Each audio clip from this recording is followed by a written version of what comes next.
In today's episode, I managed to prove two things. One, you might actually want to use a tripod for street photography. And two, you never want to do a street photography shoot with a tipsy model. Well, we're getting divorced.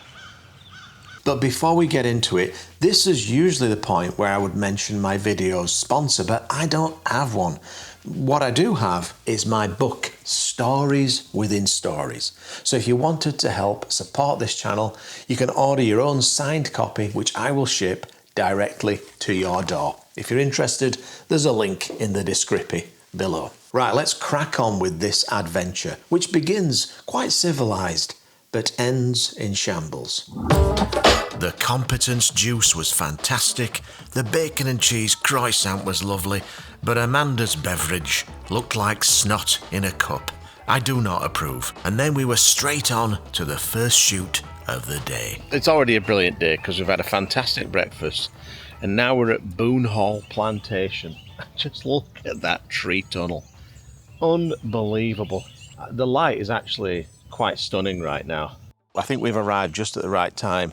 I don't know what more I could ask for except maybe a bit of mist. That'd be even better, but this is spectacular. So what I'm doing is I'm just walking the half mile just to see what it's like looking backwards in the opposite direction.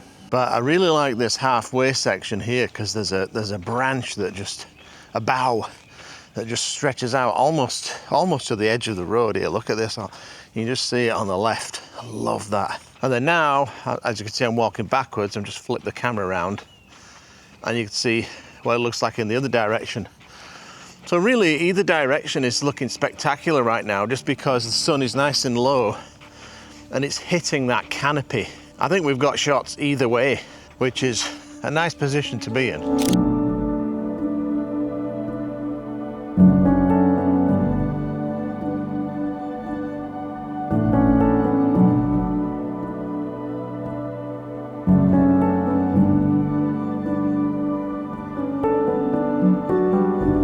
I'm going to just move the camera back a little bit to try and push this tree into the foreground. So I've got 1, 2, 3 in the background, but this one in the foreground just to kind of put you in the same place as me.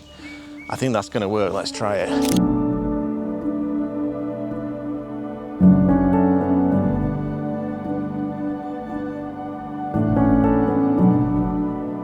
I decided to go for something a bit simpler and just single out one really nice tree. I think it turned out pretty good. I mean, this is crazy. We've only just arrived on the very first road and I'm having full-blown photogasms everywhere I look. We're not even fully in the plantation yet. We're just on the entrance road and it's just amazing.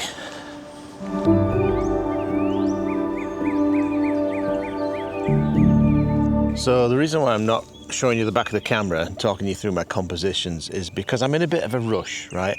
So the sun is on its way up and I don't know how long this really nice light is going to last. Maybe it'll be good until about noon, but it's about 9:20 now. I reckon we've got maybe 20 to 30 minutes before it starts to get to a certain height where things just look a little bit harsh. So right now the light is fantastic. So I'm just shooting in a frenzy of photogasms just for trying to get the shot. And when I finally get some time and the sun's got higher, then I'll show you my compositions. But for now, I'm just blasting through them and here's another shot.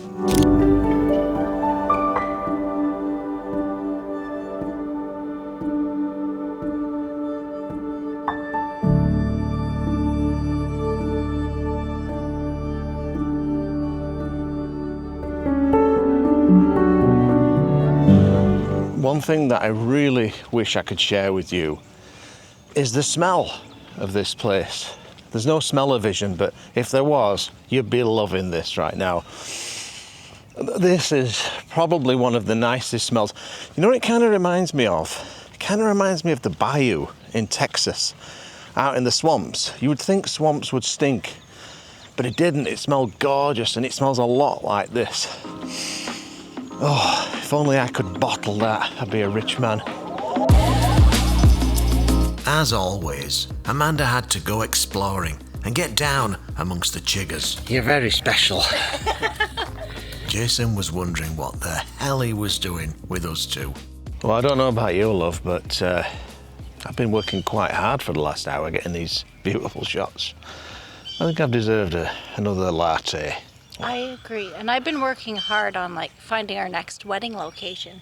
I just found it over there. Well, we're getting divorced. No, we're just having another wedding. Why would you do that? Because it's beautiful. Yeah, but I'm enjoying it more because I'm not getting married here. But if I was getting married here, that would just stress me out. Well, you don't have to do anything.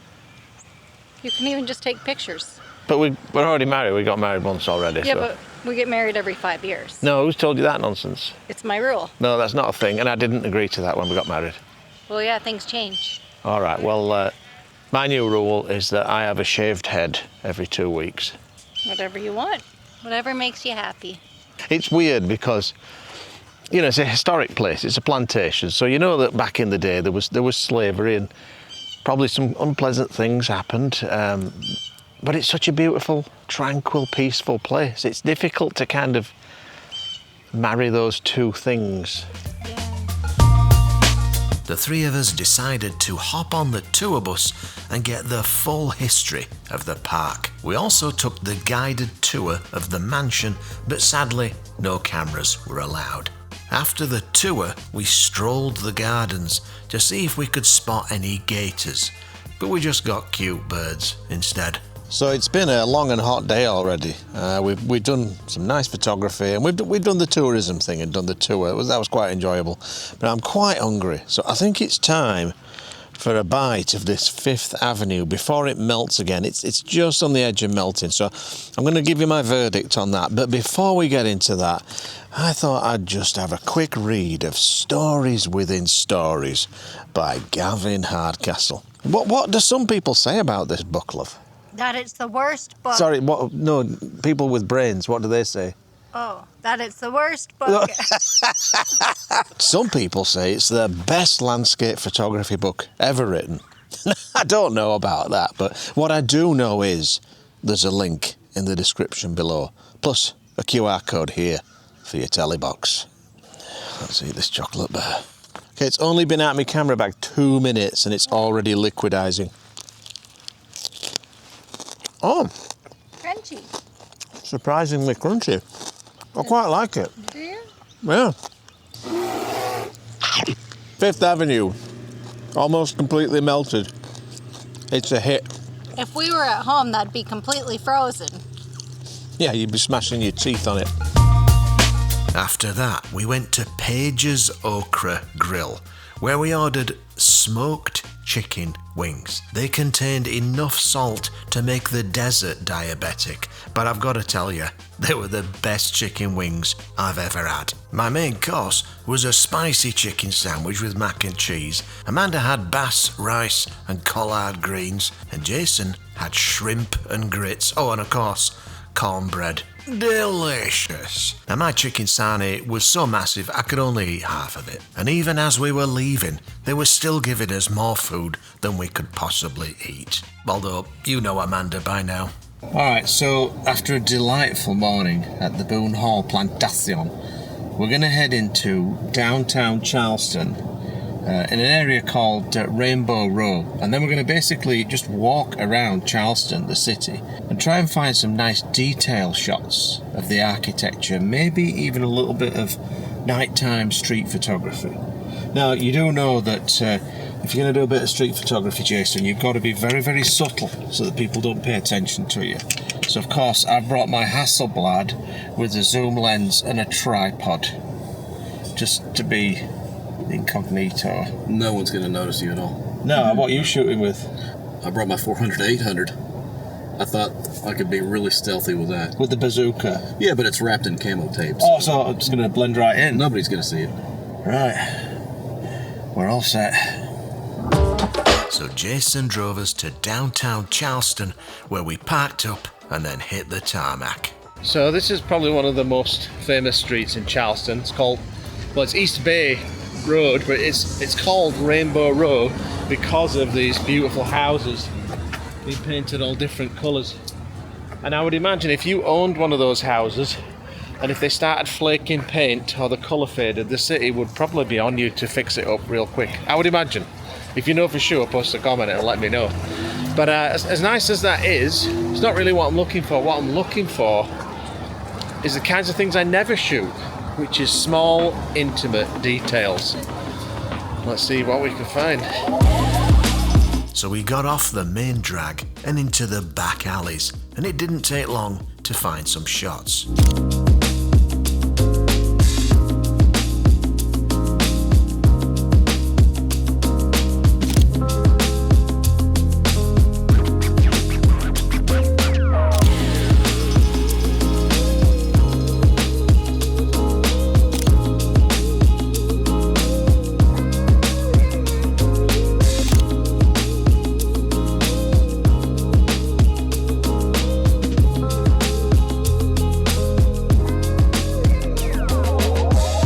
So after about 45 minutes of wandering around the French Quarter, just kind of trying to get some ideas, we've worked up a bit of an appetite. And even after that massive lunch, we're actually a little bit hungry now. But because it was so excessive, I really ought to just eat a salad. So that's why I've turned up at this gelato bar instead. For the second time. To be honest, it's not my first visit here. And we came here the other day and it was phenomenal. Naturally, I got a 2-scoop chocolate in a waffle cone. I did feel a bit naughty though, because I was supposed to be on a keto diet, but nobody knew me. It's my life. All right, so we're on the hunt for charming city details. I suspect it's not going to come to life until blue hour, but at least we can do a little bit of scouting, and perhaps a little bit of drinking. Would you like some drinking, love? Yes. Thought you might. I just love these old shuttered windows that look to be kind of falling apart. But I don't know, maybe they're probably deliberately kept that way because it looks kind of cool. But they're so nice. Just love all of that rendering that's flaked off and you can see the bricks underneath and then that shrubbery is just growing up the wall. But I'm curious, what is this tower up here? What's that all about? If you know what that is, post a comment and let me know. I'm sure that many of you do. So we continued to stroll through Charleston, and then we met this super cute little squirrel. They're everywhere, but I tell you what, the turds they leave are absolutely shocking. They need to do something about that. We figured that the sensible thing to do was chug some margaritas and wait for it to get dark so that the city would come to life. All right, so now that we are adequately fueled with margarita and tacos, and it's almost fully dark, I'm saying it's tail end of blue hour, we've come back to George Washington Park. I don't know if it's George Washington Park or George Washington Square, just for a bit of night photography with these beautiful lanterns that you can see, or lamps, that are just on either side. They're kind of like wherever there's a big tree arching into the big statue in the center, there's a lamp right in front of it. It looks absolutely fantastic. So earlier on, Jason and I were shooting this just to get some ideas, and we were on this side to start with, lovely comp, and then we walked to the other side, another lovely comp. But one thing that Charleston is famous for are these historic walking tours, and they look really good. We might actually do one. I did one years ago in London and it was brilliant. So we might, oh, there you go. I was just going to say, there's a big tour in here doing the walking, talking tour, and they're just leaving now. So I'm just going to hit my shutter and take the shot. And if this shot turns out to be any good, here's a shot.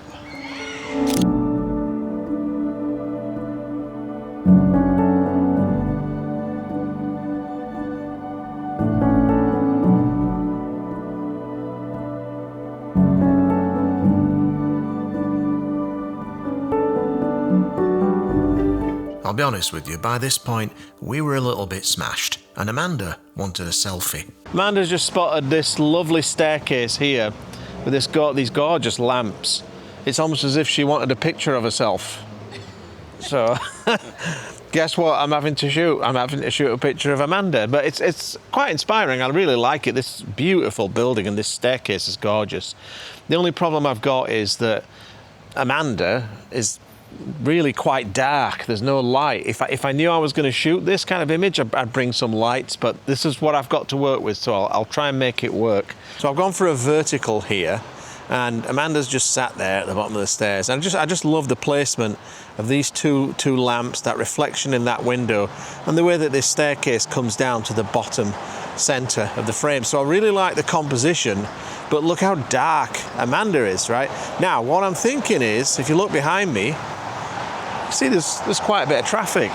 So what I'm thinking is, if I time it just as like 6 or 7 cars come by, she might get just enough side light on her to make her sharp and not quite so dark in the frame. So I'm going to wait for that to happen, and then I'm going to take the shot.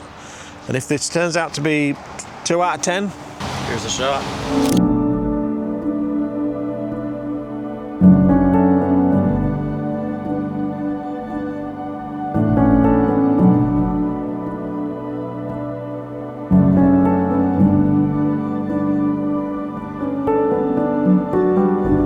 Now on this trip we have been so excited to have warmth and humidity and sun, but one thing that comes with that we're not too ecstatic about is Bugs! what are they? Gnats. Gnats. What are chiggers? Chiggers are in the grass, and they usually get you on the ankles and the bits. Kind of like fleas then. Oh, we've had a couple of those already. We've had chiggers today, have we? They've got chiggers! Oh, look at this. Horsies. Now that'd be a shot. I hope it's treated well. It looks well fed. Is that a poo bag on that horse? Yeah, I saw one pooing it earlier. It was pleasant.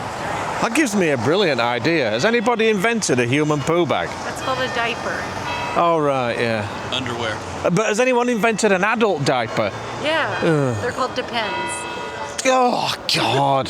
You got a pee bag? I got a pee bag. But so that's already been invented as well. Yeah, it's been invented. And it's well. So hang on, how does a pee bag work? Well, it's a bag, Yeah. and you pee in it. And how does it not spill over?